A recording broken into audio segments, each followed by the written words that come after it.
Where are my Democrat colleagues who served in uniform to stand up and rise above petty politics, to do the right thing?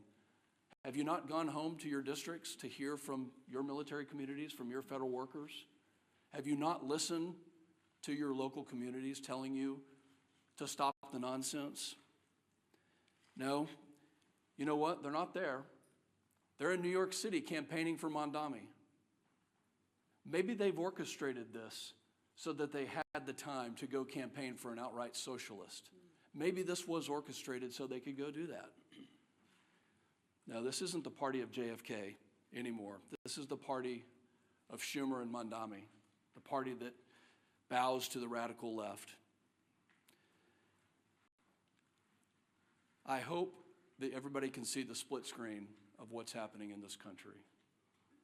The Speaker has so eloquently talked about the fact that Republicans are doing our job to take care of families, that over 13 times the Senate Republicans have voted to fund our military, to fund TSA, to make sure our Border Patrol can get paid and all federal workers can get paid, and Democrats continue to obstruct.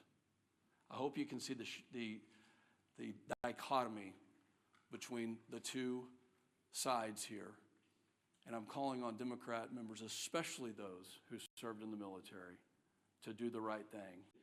Democrats sourced in the Hill article last week that we talked about, quote, "We would have enough votes to reopen the government if people were not terrified of getting the guillotine." This is Democrats being afraid of their own base because their base is so radical that they're afraid of their base. The American Federation of Government Employees, we talked about this yesterday, came out and said, quote, "It's time to pass a clean continuing resolution and end this shutdown today. No half measures and no gamesmanship." Rep. Amelia Sykes said, quote, "We know that people are going to suffer if we don't open the government. People will go hungry." Well, she knows it. She's causing that hunger, but let's put a point on this. In an ABC article regarding the 42 million Americans that are going to lose SNAP benefits next week, Joel Berg, who's the CEO of the nonprofit Hunger Free America, said this, quote, "We are going to see the greatest hunger crisis since the Great Depression." And that's not hyperbole, that's just true. The greatest hunger crisis since the Great Depression, when 42 million people lose their SNAP benefits this weekend. What are these Democrats waiting for? This is not a game. This is not leverage. They're taking food off the table for families, for babies. It's disgusting. It's time to end the madness. Enough is enough. You're playing politics with people's lives, and as Leader Scalise and the Speaker have reminded us, for what? So that you can appease the radical pro-terrorist wing of your party, so that you can fundraise off of picking a fight with President Trump. It's not worth it. In fact, it's despicable and downright wrong. There's a nonpartisan government funding bill waiting in the Senate to be sent to President Trump's desk immediately. It will come to the floor for a vote for the 13th time this morning. Put an end to the madness. Do the right and reasonable thing that you did back in March, by the way, and vote yes on our clean CR.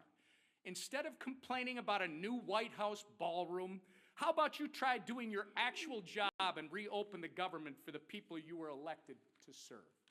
President Trump and the Republican Party achieved some very important historic things in the last election cycle. We had a true demographic shift in the election. We had a record number of Hispanic and Latino voters, for example, who came into the Republican Party, record number of African-American black voters, Jewish voters, union workers, young people, demographics that had not traditionally in recent years been with the Republican Party in large numbers, and they came to us not reluctantly, but with hopeful anticipation. Why? Because they wanted a return to common sense. And they saw what the other party had done to them with their terrible policies and their terrible ideas and the radical woke Marxist progressive agenda, and they realized it didn't work for them. So they came to us and they said, "Can you do better?" Well, we did. We have. And we passed the one big beautiful bill, the working families tax cut, and all of our legislation and everything the president's done with executive orders, fulfilling his promises, are codifying those things and doing the rest of our legislative agenda, which is being held up right now because of this. We're delivering for those people. So it is not a surprise to me that union workers would come enthusiastically supporting common sense. What we're asking for here is common sense. They're supporting the party, they're supporting the president because they know who's working for the American people and who is not, who is causing and inflicting pain on the American people. The contrast has never been more clear. We say all the time, this is not your father's Democratic Party. I grew up in Louisiana. When I was a kid, I didn't even know a Republican. Literally, like everybody was Democrat. And, you know, the Southern Democrats, you know, conservative Democrats down in Louisiana. That party doesn't exist anymore. My grandfather would not recognize what this party has become.